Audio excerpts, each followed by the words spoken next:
Herzlich willkommen hier auf dem Kanal für Cane Training.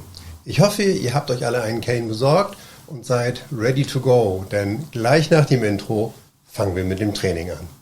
Bis gleich.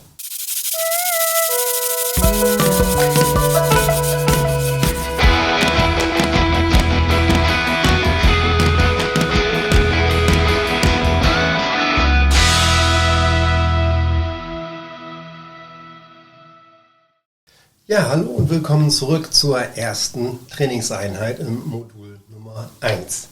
Wie gesagt, ich hoffe, ihr habt alle einen Cane bekommen. Für alle, die noch nicht dazu gekommen sind, sich einen zu besorgen, ich werde unten in der Infobox noch einmal einen Link setzen für den Rattan Cane. Ich habe den bereits in einem anderen Video vorgestellt.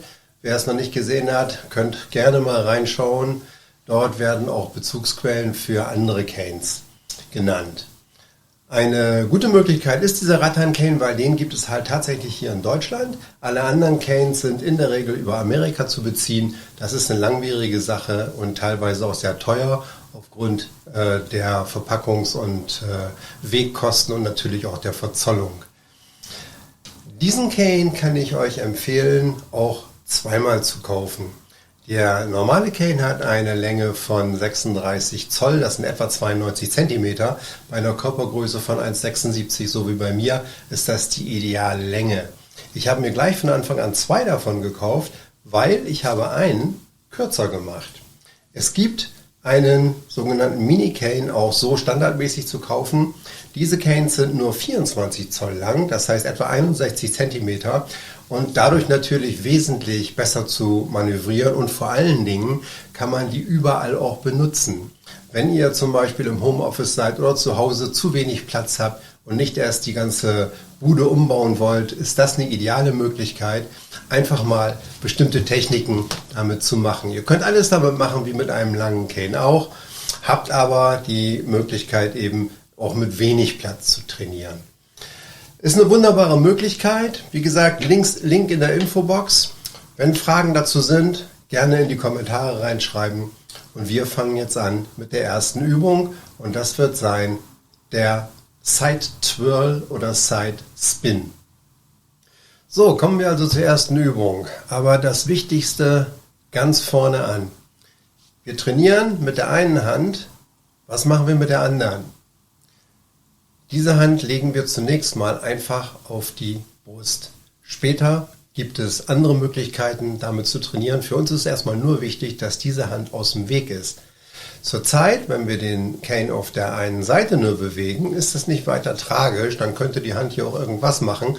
Aber wenn ich später mit dem Cane über Kreuz gehe und ich habe die Hand außen, dann gibt es Probleme und ich schlage mich selbst. Außerdem brauchen wir diese Hand später noch für andere Techniken. Also Hand aus dem Weg und einfach nur erstmal auf die Brust legen. Wir bleiben auch erstmal gerade stehen. Fußarbeit brauchen wir zunächst mal nicht. Wir machen diese Bewegung reinweg erstmal im Stand, damit wir uns an den Cane gewöhnen. Also die erste Bewegung ist das seitliche Drehen des Canes. Wir versuchen einfach mal dem Cane ein bisschen Schwung zu geben und ihn an der Seite einfach zu rotieren. Sollte das ein bisschen schwierig sein, das mit einer Hand zu bewerkstelligen, nehmt einfach die andere dazu, Cane etwas anheben, kleines bisschen Schwung geben und schon fängt er an zu drehen. Wenn ihr mit der Bewegung Schwierigkeiten habt, ist es am Anfang auch kein Problem, die Bewegung etwas größer zu machen, damit der überhaupt erstmal in Bewegung kommt. Natürlich sollte diese Bewegung dann Stück für Stück reduziert werden, sodass ihr mit der Hand dicht an der Hüfte den Cane auch dicht am Körper leicht drehen könnt. Versucht so wenig Energie wie möglich da reinzulegen. Schnell drehen kann jeder, jederzeit. Wichtig ist aber, mit so wenig Energie wie möglich den immer noch am Laufen zu halten. Ihr könnt es am besten lernen, wenn ihr Stück für Stück weniger Energie reinlegt, bis irgendwann keine Bewegung mehr drin ist. Das hilft euch dabei einzuschätzen, wie viel Energie ihr letztendlich wirklich braucht. Okay, das heißt, wir bewegen den Cane an der Seite, lassen ihn einfach laufen. Und was wir mit der rechten Hand machen, was bei mir jetzt die dominante Seite ist, machen wir natürlich auch mit der anderen Seite. Das heißt, wir wechseln auf die linke Seite und machen hier genau dasselbe. Natürlich jetzt die rechte Hand einfach auf die Brust legen. Einfach den Cane in aller Ruhe laufen lassen. Okay, das war's auch schon für heute. Das war die Übung Nummer 1 aus dem ersten Modul. Ende nächster Woche wird das nächste Video hochgeladen. Da geht es um die sogenannte Figure 8. Das heißt, wir werden lernen, den Cane über Kreuz zu bewegen.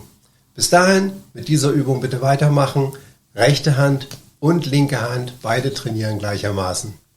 Ich wünsche euch viel Spaß dabei und ich hoffe, wir sehen uns nächste Woche wieder. Also, keep on caning und bleibt gesund.